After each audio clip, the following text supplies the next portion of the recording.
பல்லவி,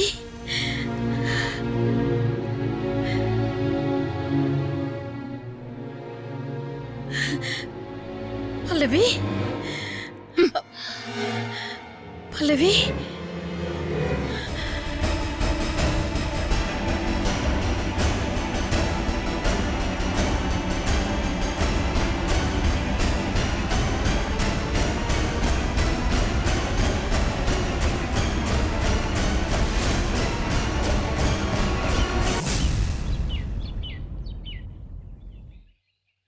நீங்க ரெண்டு பேரும் எதுக்கு இப்படி கவலைப்பட்டு இருக்கீங்க?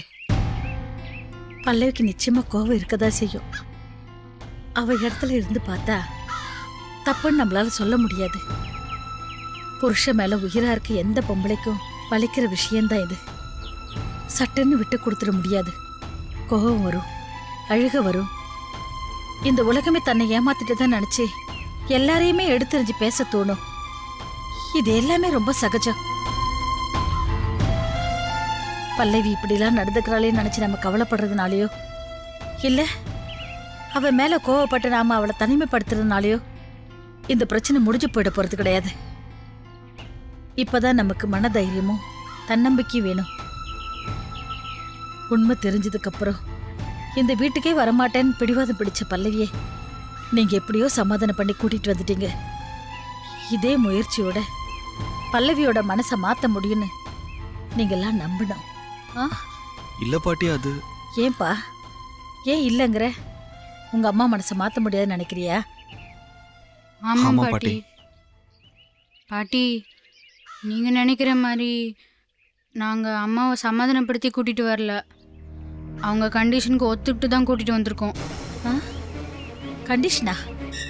என்னடி சொல்ற? பல்லவி என்ன கண்டிஷன் போட்டா? கார்த்திக், சொல்லு கார்த்திக்.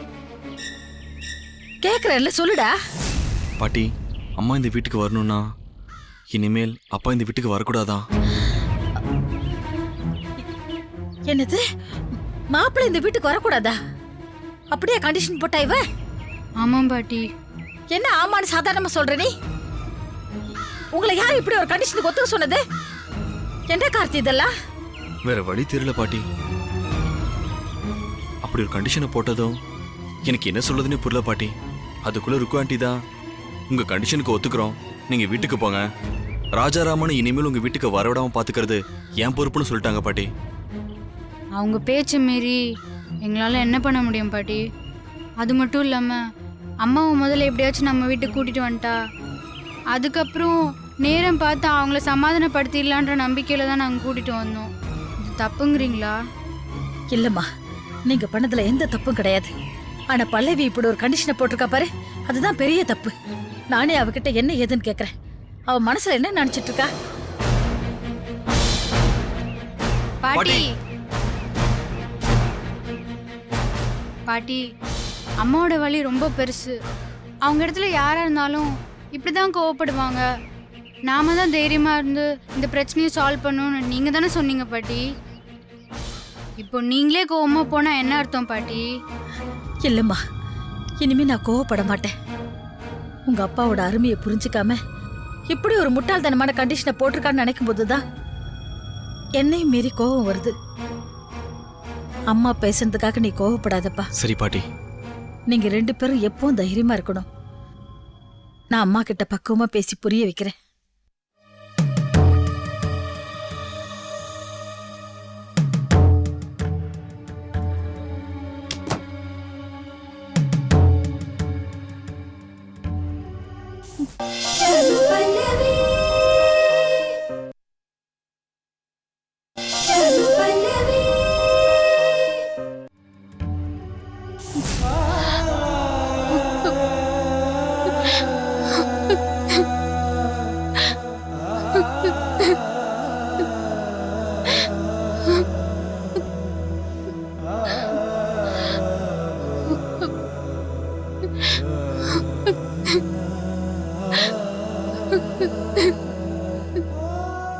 பல்லவி, பல்லவி, அழாதம்மா.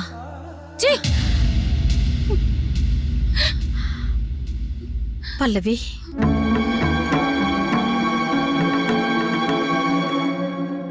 நான் சொல்றது கொஞ்சம் கேளு பல்லவி. எதை கேட்க சொல்ற?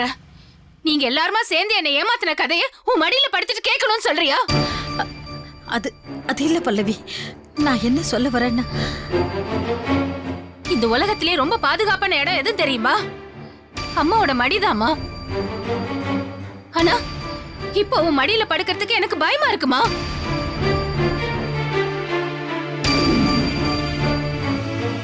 எங்க நீ எனக்கு ஆறுதல் சொல்ற மாதிரி நடிச்சு என் கழுத்தை நெரிச்சு கொன்னுடுவியான்னு எனக்கு பயமா இருக்கு.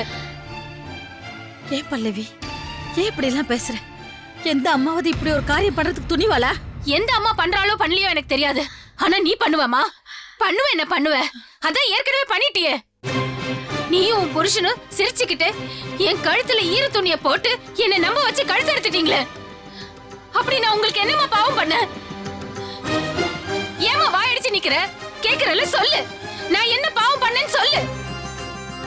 நீ ஒரு பாவமும் பண்ணல பல்லவி. அதே சமயம் நாங்க உனக்கு என்ன பாவம் பண்ணன்னு எனக்கு தெரியல. நீயே சொல்லு. இப்படி கேக்குறதுக்கு உனக்கு எப்படிமா மனசு வந்தது? ஏற்கனவே கல்யாணமான ஒரு மனுஷனுக்கு என்ன ரெண்டாம் தரமா கல்யாணம் பண்ணி வச்சது பாவம் இல்லையா? அந்த உண்மையை இத்தனை வருஷம் மறைச்சு வச்சீங்களே, அது பாவம் இல்லையா? இதை விட ஒரு பொண்ணுக்கு என்னமா பாவம் பண்ண வேண்டியிருக்கு? பல்லவி, நீ ஆசைப்பட்ட வாழ்க்கையை தான் நாங்க அமைச்சு கொடுத்தோம். இதை போய் பாவம் சொல்றியா? ஐயோ ஐயோ ஐயோ! ஆசைப்பட்ட வாழ்க்கைன்னு சொல்லி சொல்லி என்ன முட்டாளாக்காதம்மா. இத பாரு, நான் தெரியாம தான் கேக்குறேன். எந்த ஒரு ஒழுக்கமான பொண்ணும் ஒருத்தனுக்கு ரெண்டாம் தரமா வாழ்க்கைப்படுறதுக்கு ஆசைப்படுவாளா? அப்படி ஆசைப்பட்டா அது அசிங்கம் இல்ல? இப்படி ஒரு அசிங்கமான வாழ்க்கைக்கு தான் உன் பொண்ணு ஆசைப்பட்டா நினைச்சு அச்சது தூவி ஆசீர்வாதம் பண்ணீங்களா நீ உன் புருஷனும்? இல்ல பல்லவி, நான் என்ன சொல்ல வரேன், நீ கொஞ்சம் பொறுமையா நிறுத்து.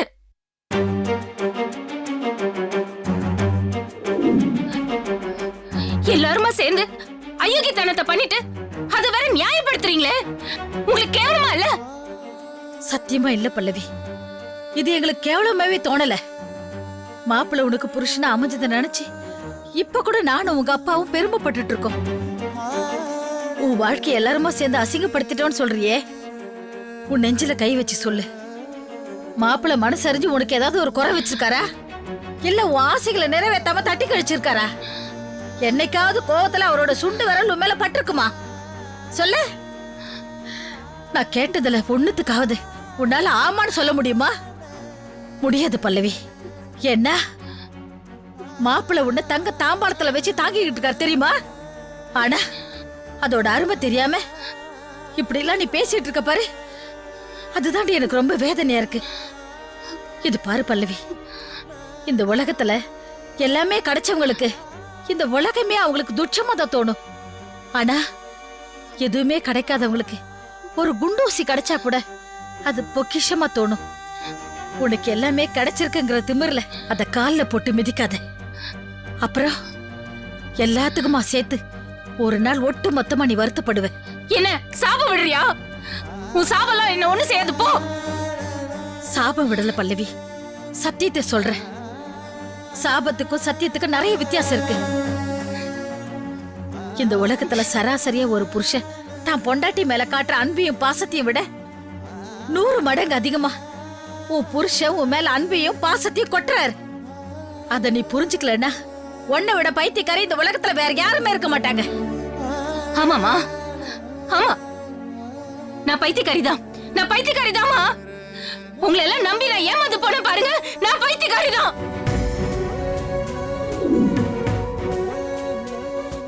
இந்த பைத்தியக்காரி இனிமே என்ன செய்ய போறான்னு பொறுத்து இருந்து பாருங்க. அதான் நீ போட்ட கண்டிஷன்லயே காமிச்சிட்டியே, அப்புறம் என்ன? நான் இந்த வீட்ல தொடர்ந்து இருக்கணும்னா எல்லாரும் இந்த கண்டிஷனை ஃபாலோ பண்ணுங்க. அம்மா, அப்பா எந்த தப்பு பண்ணலாமா? அவருக்கு கொடுக்கிற இந்த தண்டனை ரொம்ப அதிகமா. நீதான் அதை தண்டனை நினைக்கிற. அவர் விட்டது தொல்லைன்னு தான் நினைப்பாரு. இது பாரு பல்லவி, மாப்பிள்ள கூட நீ இத்தனை வருஷம் குடும்பம் நடத்திட்டு இப்ப நீ இப்படி எல்லாம் பேசுனா நிச்சயமா உன்னாக்கு அழுகி போயிடுண்டி. உங்ககிட்ட எல்லாம் பேசி பிரயோஜனமே இல்ல. நான் என்ன சொன்னாலும் என்னோட வலியும் வேதனையும் உங்க யாருக்கும் புரியாது. எதுக்கு தேவையில்லாம பேசிக்கிட்டு? எல்லாம் முடிஞ்சு போச்சு. இனிமே யாரோடையும் எனக்கு எந்த பேச்சும் இல்ல. எல்லாரும் வெளியே போங்க. மம்மி போ வெளியிலன்னு சொல்லிட்டேன். இந்த பசங்க தான் அப்பாவை புரிஞ்சுக்கிட்ட அளவுக்கு உன் புருஷனை இன்னும் புரிஞ்சுக்கல பாரு. அதை நினைச்சதாண்டி எனக்கு ரொம்ப வேதனையா இருக்கு. ஆனா ஒண்ணு மட்டும் நான் நிச்சயமா சொல்றேன், இப்ப நீ இப்படி நடந்துகிட்டதுக்காக கண்டிப்பா ஒரு நாள் நீ வேதனை படதான் போற. போமா போ.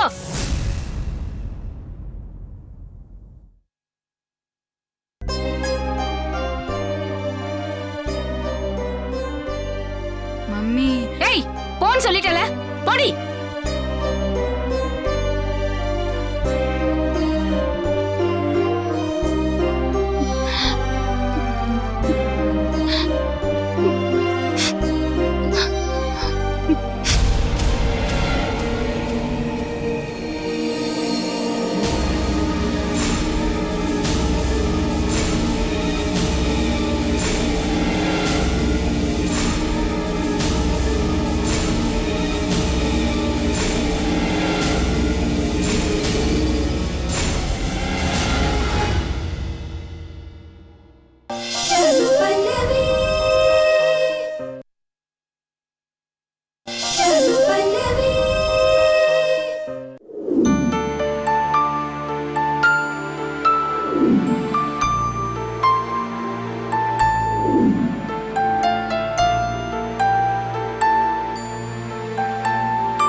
ருக்கு, பல்லவி என்னதான் சொன்னாங்க? அதை பத்தி எதுவுமே சொல்லாம இப்படி சைலண்டா என்ன அர்த்தம்?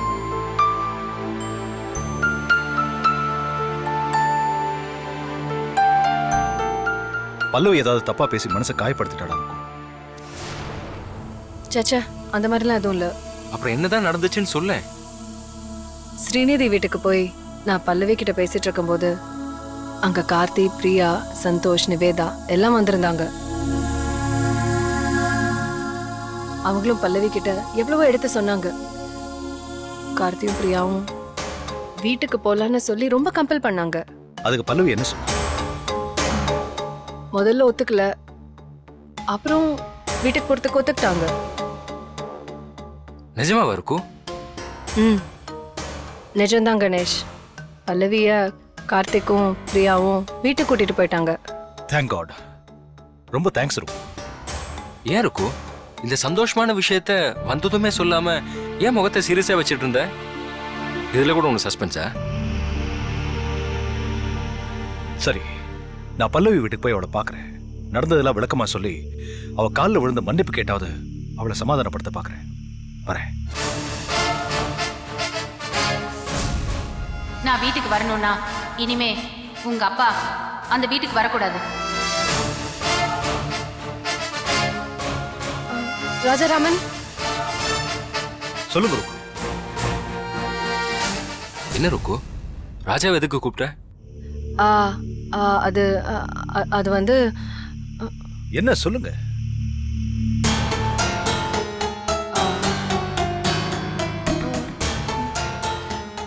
நீங்க இப்போதைக்கு அங்க போக வேண்டாம்.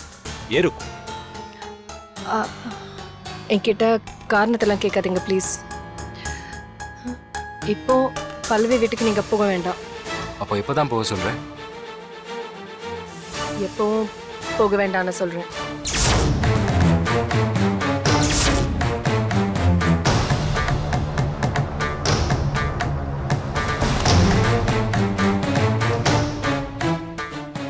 பல்லவி ஏதாவது சொன்னாளா? ஆ, அது என்கிட்ட இருந்து எந்த உண்மையை மறைக்காதீங்க இருக்கும் ப்ளீஸ்.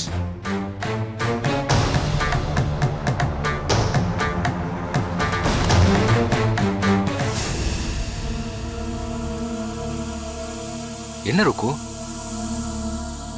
அது எப்படி சொல்றதுன்னு எனக்கு சரியா புரியல கணேஷ். பல்லவி பட்ட கண்டிஷன் எவர் கேட்டா அவர் அப்படி நொறுங்கி போயிடுவாரு. கண்டிஷனா? என்ன கண்டிஷன் சொல்லுங்க. பல்லவி அந்த வீட்டுல இருக்கணும்னா இனிமே நீங்க அந்த வீட்டுக்கு போக கூடாது.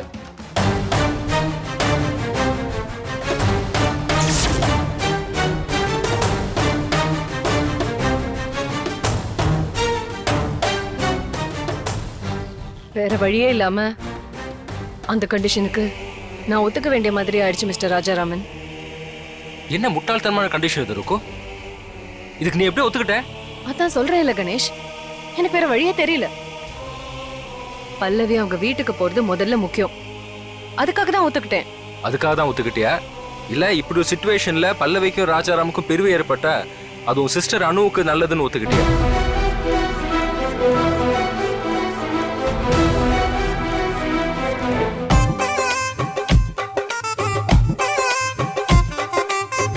மங்கை ஒரு பாகன் கங்கையை தலையில் வைத்தான்.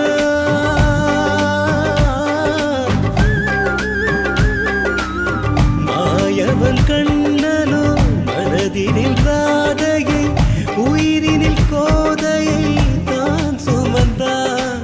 சூழ்நிலை என்பது யாரையும் மாற்றிடும். வாழ்க்கையின் திசைகளை யார் அறிவார்? நாமாக ஒன்றை நிறைவேற்ற நினைத்தால் தானாக ஒன்று நிகழ்ந்திடுதே.